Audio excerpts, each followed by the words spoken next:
أعوذ بالله من الشيطان الرجيم بسم الله الرحمن الرحيم أعوذ بالله من الشيطان الرجيم بسم الله الرحمن الرحيم الحمد لله رب العالمين نحمده ونستعينه ونستغفره ونستهديه نعوذ بالله من شرور أنفسنا ومن سيئات أعمالنا. We seek the protection of Allah subhanahu wa ta'ala from the evils of our own selves and from the evils of our actions.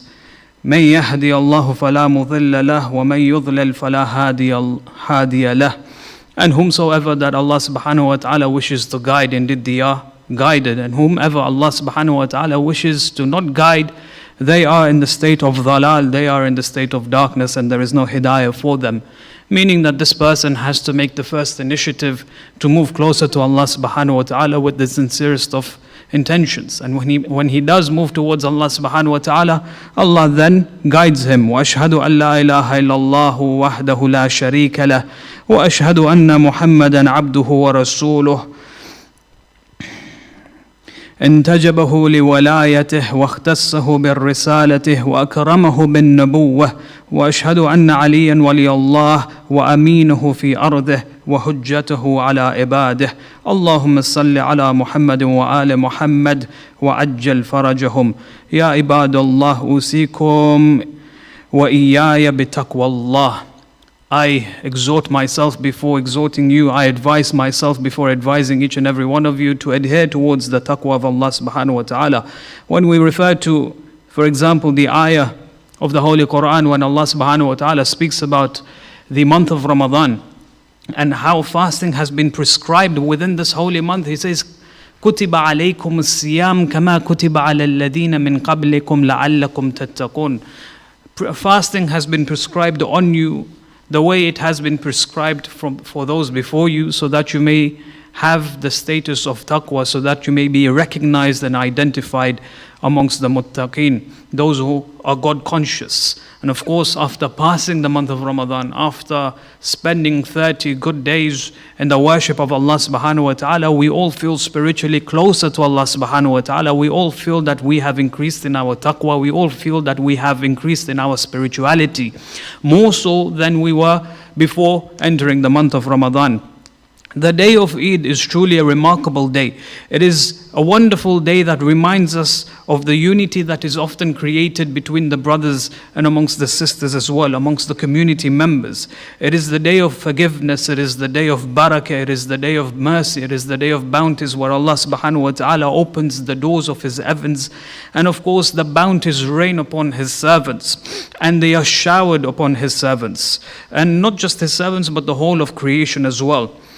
You find that on the day of Eid, when we congregate together, when we pray together, we remove our differences. We get rid of all of our petty differences that exist amongst ourselves. And we focus more on that which we have in common. Usually on a day like this, the entire hall is packed, both in the gents and in the ladies. But unfortunately, under the certain circumstances, I see that the hall is empty. And it really hurts each and every one of us for not having the ability to come to the centers and to engage in one of the most illustrious acts, which is Salat al-Eid, and to listen to the khutbah that is often associated with Salat al-Eid. We engaged in the month of Ramadan, and of course on the day of Eid, in different types of ibadat. Socializing is a form of ibadat. When you refer to the riwayat of the Ahl al-Bayt, of how wonderful it is in the eyes of the angels, and how happy they become when they see mu'mineen get together, congregate, and to remember Allah subhanahu wa ta'ala, they become joyous and they become joyful. This year, however, you find that the circumstances are very, very much different. But it did not stop us from keeping the spirit of the month of Ramadan alive, nor keeping the spirit of the day of Eid alive. You find that we took the best opportunity to try and transfer all of our programs on a digital level, on a digital platform. And it somehow showed that we are still strong in the time of difficulty. We are still strong and we continue to be strong. And what is important, that we try and keep the spirituality of the month of Ramadan and of course on the day of Eid alive to the best of our ability. And that's something that we proved ourselves that we can do.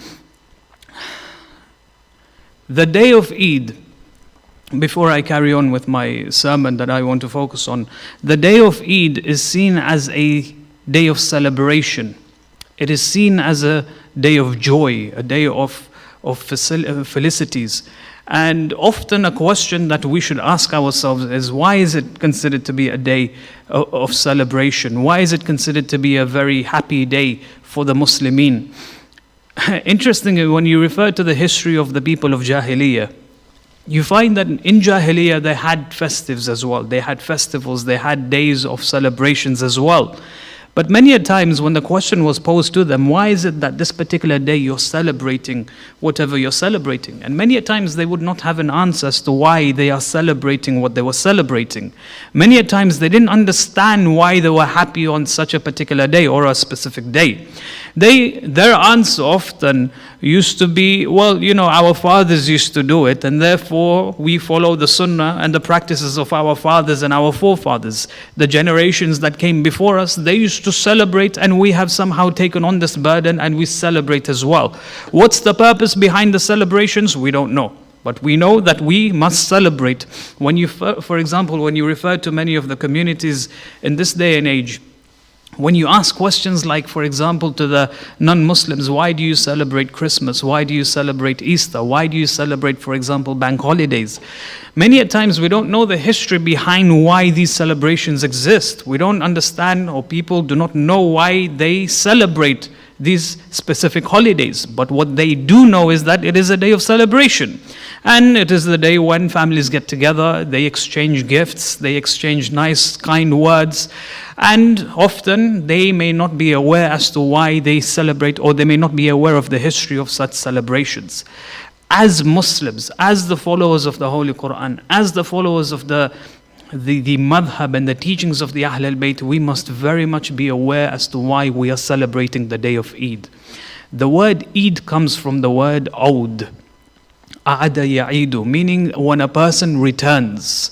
Who are we returning to? We are returning back to Allah subhanahu wa ta'ala. After spending 30 odd days in the worship of Allah subhanahu wa ta'ala, what has happened is that it has allowed us to go back to Allah subhanahu wa ta'ala. It has allowed us to return to Allah subhanahu wa ta'ala. But more specifically, it has allowed us to return to our fitrah. Our fitrah, our conscious, this element that exists within each and every one of us is a very powerful element that Allah subhanahu wa ta'ala has endowed every human being with. Now the fitrah is not something physical. It's not something that can be observed or examined by any physical apparatus. It is something spiritual. It is a spiritual element that Allah has endowed every human being. Because it is spiritual and because Allah's presence is spiritual, meaning that Allah is not physical, there is an intimate, very intimate relationship between the fitrah and Allah subhanahu wa ta'ala. The fitrah recognizes Allah subhanahu wa ta'ala. The fitrah understands His existence. The fitrah understands Allah's power. And so often what happens is the fitrah connects with Allah subhanahu wa ta'ala. Many a times the human being, or rather, I should say, you'll find there are certain human beings who do not believe in Allah subhanahu wa ta'ala. Their aql has stepped in. Their aql has taken a dominative position and it has subdued the fitrah. So their aql has concluded that Allah does not exist, that there is no higher power known as a God. But you find, and of course, according to the verses of the Holy Quran, when the same human being is cornered, when the same human being is now facing death in its eyes, when the same human being understands that he is in his final moments, you find that the fitrah is awakened from within him and the fitrah connects with Allah subhanahu wa ta'ala directly. The fitrah connects to Allah and it calls out to Allah. Da'allah al-mukhlisina lahuddin, as the ayah of the Holy Quran says, that these same individuals in the moment of dire need, they will call out to Allah and say, Ya Allah, save me from such and such situation. So you find that when the human being is facing an imminent threat, the fitrah will then call out and connect with Allah subhanahu wa ta'ala. So you find that because the fitrah is spiritual and the presence of Allah subhanahu wa ta'ala is spiritual, there is a very strong intimate relationship between the two. Now the month of Ramadan, because we have engaged in so many different types of ibadat, we have pushed ourselves to do extra ibadat during the month of Ramadan, it has allowed our fitrah to awaken. It has allowed our fitrah to recognize God. It has allowed our fitrah to connect with Allah subhanahu wa ta'ala and to fortify this connection. That is why we feel more spiritual coming out of the month of Ramadan than we do before the month of Ramadan. And that's why the day of Eid is known as a day of celebration. The reason being is because we have now connected to Allah subhanahu wa ta'ala. Albeit, of course, many different human beings connect at different degrees and different levels. But the point is that each and every one of us have established that connection with Allah subhanahu wa ta'ala. Some of us more so than others. And because of this connection, because we have returned to Allah, it is known as a day of celebration. There's a beautiful narration of Amir al-Mu'mineen salawatullahi wa salamuhu alayhi, Allahumma salli ala Muhammad wa ali Muhammad. On the day of Eid, they say that the companions, they began to cook meat. Meat was, of course, it's seen as or in the Middle East, for as far as I know, it's seen as a luxury food. And often when you have guests, when you have, for example, friends over for iftar, you often make the nicest of food. You often make the more, lavish of foods, and meat being a lavish ingredient. So you find that the companions were cooking some meat and they were eating the meat. But Amir al-Mu'mineen alayhi salam refused to eat meat, or he did not engage in the eating of meat. Upon which the companions said to him, they said, Ya Amir al-Mu'mineen, why do you not eat meat? It's a day of joy, it's a day of celebration. Upon which the Imam alayhi salam replies, he says, no, the day of Eid is a day of celebrations for those who have returned to Allah subhanahu wa ta'ala. Whereas I never left Allah subhanahu wa ta'ala for me to return back to Him. So you find that the day of Eid, according to the understanding of Amir al-Mu'mineen, is a day of celebration because we return to Allah subhanahu wa ta'ala. Now it becomes our duty, it becomes our responsibility to not lose this connection, to not lose this intimate relationship that we have established with Allah subhanahu wa ta'ala, and for us to remain in this position and in this condition as much as possible until the following month of Ramadan.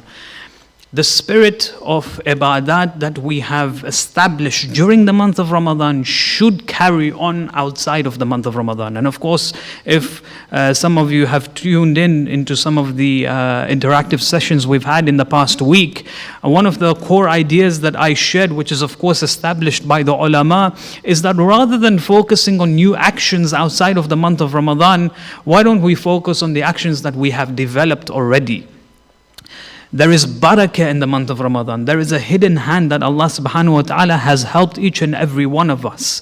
Time itself has been sanctified. Our breath, our sleep itself has been sanctified by Allah subhanahu wa ta'ala. And by association, all of our acts of ibadat has been the tawfiq has been given by Allah subhanahu wa ta'ala in such a way that we have adapted, we have created new habits in the month of Ramadan. It is now our responsibility to try and carry on these new habits outside of the month of Ramadan.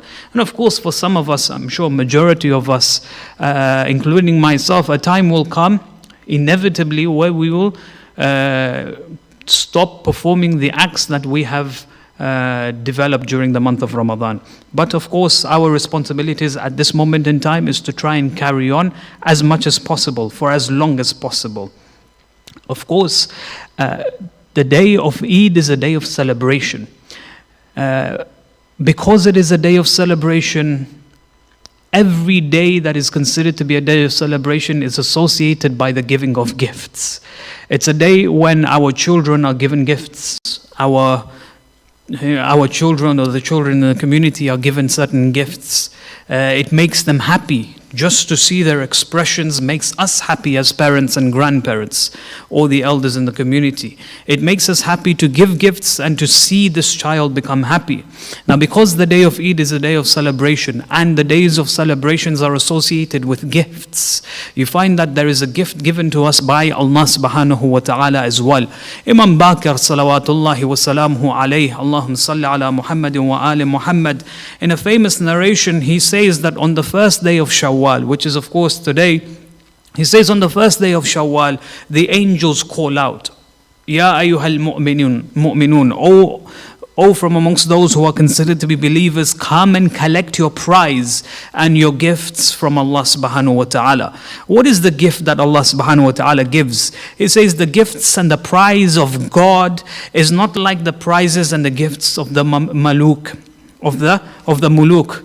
It's not like the prizes and the gifts of the kings and the salatin and the sultans of this world. When you look at a king, when you do a favor upon a king will reciprocate by giving you a very lavish gift. He'll give you a palace or a nice house or a mansion, or he'll give you the gems of this world, or he'll give you many things, but they are often physical, maddi. They're often tangible things, dunyawi prizes and gifts. This is not the gift of Allah subhanahu wa ta'ala for His believers. What is the gift of Allah subhanahu wa ta'ala for the believers? Amir al-Mu'mineen salawatullahi wa salamuhu alayh, in a separate narration, Allahumma salli ala Muhammad wa ali Muhammad, explains, he says the gift of the Imam, the gift of Allah subhanahu wa ta'ala is that He forgives the sins of His servants.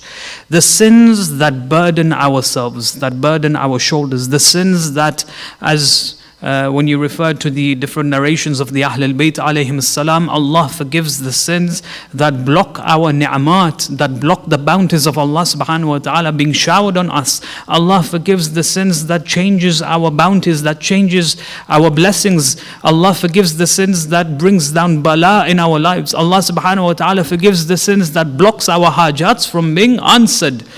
And of course, this comes in the condition that we do not refer back to our sins. We do not go back to square one the way we were before the month of Ramadan. We try and carry on that spirituality that we established in the month of Ramadan. And of course, in the same narration, the Imam alayhi salam, he goes on to say that the best gift is the pleasure of Allah subhanahu wa ta'ala, that Allah subhanahu wa ta'ala is pleased with you. The pleasure of Allah, the happiness of Allah is associated with thawab, it is associated with heaven. No, it is associated with the highest levels within the heavens. This is the gift to the mu'mineen. And of course, this is a priceless gift, a gift upon which the effects will be seen in dunya as well as in akhirah. And because today is the day of Eid, let this day be filled with barakah for you, for your families. Let this day be a day of iman, and may Allah increase in your and our iman collectively. You find that the month of Ramadan, one of the most profound things that we have done is we have refrained from food and drink. Food and drink in itself is a luxury, it's a desire. It's one of the most powerful desires that we have. It is the fuel to all of the different desires that we have. It is a very, very, very difficult, very tedious act to refrain from. And yet we've been able to do this every day, day in, day out during the month of Ramadan. Because we have proven ourselves to control the most powerful of our desires, it proves to us that we have the ability, we have the authority over ourselves to control our other desires as well. If we are able to block our most powerful desires, we can then control all of our other desires as well. The month of Ramadan is a month of training, and we have gone through that training. You know, when a person is hired for a new job, what happens usually is that this new employee is trained by his supervisor or his manager for a period of time, whether it be a month, 3 months, 6 months, whatever it is. The supervisor will always overlook this person's behavior, this person's progress, and will train him in such a way that after the 6 months are over, then the supervisor will trust fully that this person is able to carry out all of the tasks that he has been given. That the supervisor no longer has to stand over his shoulders, that he is now able to pass on the different responsibilities to this particular person. Our supervisor was the month of Ramadan. The month of Ramadan trained us to behave, trained us to change our lives in a particular way. Now, because the month of Ramadan is over, our training period is over, now we have the collective responsibility to try and move on from the month of Ramadan, still behaving the way we did during the month of Ramadan. It behooves me to therefore go on to speak about some of our progresses that we developed during the month of Ramadan, not on an individual level, but on a level of community. Because we have progressed spiritually, individually, it becomes a necessity to try and make this for not about ourselves, but for the people around us, especially for the communities. Because we have asked Allah subhanahu wa ta'ala either directly or indirectly to keep us steadfast, to give us istiqamah. Of course, we mention this in the Holy Quran multiple times a day. Ihdina as-sirat al-mustaqim. Ya Allah, keep us on the straight path. Keep us steadfast. Make us strengthen within our iman. And because we ask Allah subhanahu wa ta'ala of this, it becomes a necessity that we give back to the community as much as possible. So whoever you are, wherever you are, whoever, whether you're part of this community or you're outside of this community, for those of you listening online, if you know that you are able to help your local community, then go and give back to the local community. And of course, this is the time when we extend our thanks and our gratitude to many of the different committees, many of the different individuals who endeavored and struggled to keep the spirit of Ramadan alive, especially in this holy month. First and foremost, we thank, and our gratitude is extended towards the people in the front lines, especially during this pandemic, those who are constantly out there in the public, in the front lines, serving the local community, serving the people in our community as well. May Allah bless you, may Allah protect you and your families, inshallah. We extend our gratitude towards the volunteers who tirelessly helped and gave their time helping those who are in need within this community. Of course, it is a custom that every year we have iftar within the community. Iftar is not just providing meal for the people, but it is to provide a platform for the people to come and to engage in ibadat by socializing, which we were not able to do so this year. Because iftar was not served within the communities, there were certain volunteers that made sure that iftar was given to certain members of this community who are in need, who are isolated, who are not able to provide for themselves. May Allah bless you and your families. There were volunteers who organized many different projects and initiatives to keep the Ramadan spirit alive, to constantly, for example, update the community with vital information, for them to research and find out all of the latest news that was there and to then provide that information for the community. There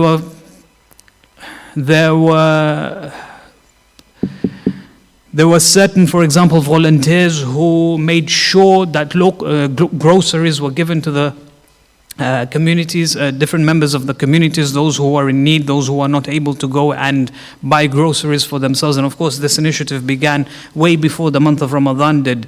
There were those volunteers who helped keep the programs alive on the digital platform, who managed to organize these programs flawlessly such that it was provided for all within this community and of course outside of the community. Our thanks and our gratitude goes towards the madrasa who understand, who realize the importance of gaining knowledge and how knowledge should be given to the children of our community. The pandemic did not stop them, rather it made us stronger. We then moved the madrasa online, whereby we are informing and we are passing on knowledge to our younger generations through the online platform. Our volunteers who try to keep the Quran Khani alive, a local practice that is very fond and very much part of our hearts. We all were part of Quran Khani once upon a time. And of course, this year was no different. We digitized everything and made sure that the Quran Khani was running every day or throughout the month of Ramadan. May Allah bless you and your families. The children who participated day in and day out, may Allah bless you. May Allah grant you long lives. May Allah increase your iman. It becomes a necessity for the parents to try and keep the spirit alive. The month of Ramadan is of course the month of Quran, but that doesn't mean that the Quran should stop after the month of Ramadan. No, it should carry on. It should very much carry on. And of course, the youths, the Bahlul Society who kept certain programs during the weekends, the radio programs that were there organized by certain youths. May Allah bless all of you trying to keep the Ramadan spirit alive. And of course, our gratitude and our thanks goes towards the little angels who work tirelessly to spend time with our children, supporting them, supporting the community, who organized a number of programs in the background as well. May Allah increase in your ajr. May Allah give you more tawfiq, more reward, something that we may not be able to understand. only that ajr is in the eyes of Allah subhanahu wa ta'ala. Lastly, before I end, it is the advice of the fuqaha, it is the advice of the ulama as well, that the day of Eid, by association, is a day of Zakat al-Fitr. Zakat al-Fitr is a sadaqah which is recognized as wajib. It is an obligation for each and every one of us. There's a very interesting narration from the sixth holy Imam, Imam Jaffer as-Sadiq, salawatullahi wa salamuhu alayhi, Allahumma salli ala Muhammad wa ali Muhammad, upon which he says that Zakat al-Fitr is like the conclusion of the month of Ramadan. It is the conclusion of as-siyam, of fasting. The way Salat ala Muhammad wa ali Muhammad is a conclusion of namaz. The way Salat upon the progeny of Muhammad and his holy family is a conclusion upon the canonical prayers that we engage in multiple times a day, every day. After tashahhud, what do we recite? We recite salawat. We recite salawat, which is considered to be wajib. Many of the fuqaha say that if a person does not engage in salawat after tashahhud, his namaz, his salah is batil. His salah is not accepted. So you find that salawat after the tashahhud is a necessity, the way zakat al-fitra after the month of Ramadan is a necessity. It is like a conclusion, a very sweet conclusion towards the month of Ramadan. And what zakat al-fitra does is it shows us, with the combination and culmination of what happened in the month of Ramadan, it showed us how attached we are to this world. And when we engage in many of these ibadats, from Quran to dua to ziyarat to, for example, the days of the a'mal, just having good akhlaq with the people around us, to refrain from sins, which is considered to be one of the greatest of ibadat, according to the Holy Prophet of Islam, you find that engaging in these different ibadat, we are able to detach ourselves from dunya. We're able to detach ourselves from this material world. Zakat al-Fitr allows us to understand that yes, there are certain things that I own. There is wealth that I have in my hands, but this wealth ultimately does not belong to me. It belongs to Allah subhanahu wa ta'ala. In fact, every single thing that I own in my life belongs to Allah subhanahu wa ta'ala. So when the ayah was revealed to the Holy Prophet, خُذْ مِنْ أَمْوَالِهِمْ صَدَقَةً تُطَهِّرُهُمْ وَتُزَكِّيهِمْ بِهَا, it said, Ya Rasulullah, go towards your companions and take sadaqah from them. Meaning zakat al-fitr, zakat takes zakat from them, so that it purifies them, so that it cleanses them from within on a spiritual dimension. There is a thorough cleansing that takes place within us when we give from our wealth to those who are from the fuqara and the masakeen. Zakat al-fitr is not when I am doing a favor upon the people in the community. They are doing a favor upon us. When the companions, when they gave wealth towards the Holy Prophet, they weren't doing a favor towards the Prophet by giving him wealth. The Prophet was doing them a favor by taking some of their wealth. That is the mentality of Zakat al-Fitr. And because the month of Ramadan is a powerful month, it reminds us how we have the power, how we have the ability to detach ourselves from this world. There's a very interesting question that was raised amongst the people in the community, whether Zakat al-Fitr can be given to a non-Muslim, or more specifically, a non-Shia. When you refer to the opinions of Ayatollah Sistani, may Allah lengthen his life, Ayatollah Sistani says, based on ihtiyat wajib, Zakat al-Fitr should be given to someone who is Shia Ithna Ashari. Upon which, when some of the brothers came to hear about this, they said, well, why is that? I know, for example, there are certain families who are in need, certain families who belong to a different denomination, who are Sunnis or who are non-Muslims altogether. They need wealth. They are in need of wealth. Maybe I should give my zakat to them. The idea behind this is that Allah subhanahu wa ta'ala, through the Sharia, has explained that zakat al-fitra, which is what, £5 a head? £5 a head is not a lot of money. In fact, there was a discussion amongst a group of brothers in this community which said that zakat al-fitr, £5 a head, is literally, it's not worth anything.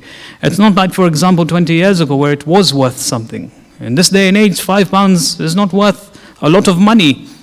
Zakat al-fitr is very minimum. It's £5 a head.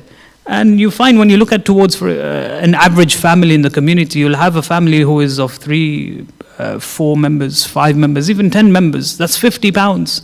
£50 in hindsight is not a lot of money. And so when you look after, when you pay zakat al-fitr, Allah subhanahu wa ta'ala has given a command that this £5 per head, which is very, very, very minimum, should be given to a Shia Ithna Ashariya. That's the first point that we need to keep in mind. Very minimum from our wealth is exclusive for the Shia Masakin and the Shia Fuqara, number one. Number two, this zakat al-fitr, this zakat is considered to be wajib. Beyond that, it is not the only type of sadaqah that we have within the religion of Islam. You have sadaqah which is mustahab as well. When I walk into the center and I give, for example, £1 in the donation box, that's considered to be sadaqah. There is nowhere within our sharia that says that sadaqah should be given to a Shia Ithna Ashariya. Sadaqah can be given to anyone, whether it be a Sunni, whether it be a Bora, for example, whether it be a Christian, a Jew, or a Hindu. It doesn't matter. It could be an atheist. Sadaqah, which is considered to be mustahab, that choice and that prerogative is on your own as to who you give it to. But as far as zakat al-fitr is considered, that is exclusive only for the Shia Ithna Ashariya. Beyond that, if you want to give, for example, £100, £200, you want to give £1,000 to a non-Muslim, that's your prerogative and that's your decision. May Allah bless you for your generosity. But this very minimum £5 per head, Allah subhanahu wa ta'ala steps in and says, no, this very minimum £5 per head is exclusive for the Shia Ithna Ashariya. And so therefore, if you know a family who are non-Shias and they are in need of monetary help, financial help, you can go ahead and you can provide for them, as long as it is not under the title of zakat al-fitr, but it is under the title of sadaqah, which is considered to be mustahab. And of course, the ajr is in the hands of Allah subhanahu wa ta'ala. We pray to Allah subhanahu wa ta'ala in these days, post month of Ramadan, to increase in our iman, to increase in our faith in Him, to increase in our awareness of Him. May Allah subhanahu wa ta'ala forgive all of our sins. As the hadith of Imam Baqir alayhi salam, as well as Amir al-Mu'mineen alayhi salam says, the day of Eid is a day of forgiveness. Some of us may have not taken the nights of Qadr with attentiveness, with awareness, with the full awareness that it deserves. Some of us may have wasted our times in the night of Qadr. And then post Laylatul Qadr, for example, there is remorse and there is regret. No, the day of Eid is the final time that we have the chance to seek forgiveness from Allah subhanahu wa ta'ala. And of course, Allah is very much forgiving. فَهُوَ الْغَفُورُ الرَّحِيمُ, and He forgives. And He forgives His servants. And when there is forgiveness, there is bounties and there is extra mercy upon them. وآخر الدعوانا الحمد لله رب العالمين. وصلى اللهم على محمد وآله الطيبين الطاهرين.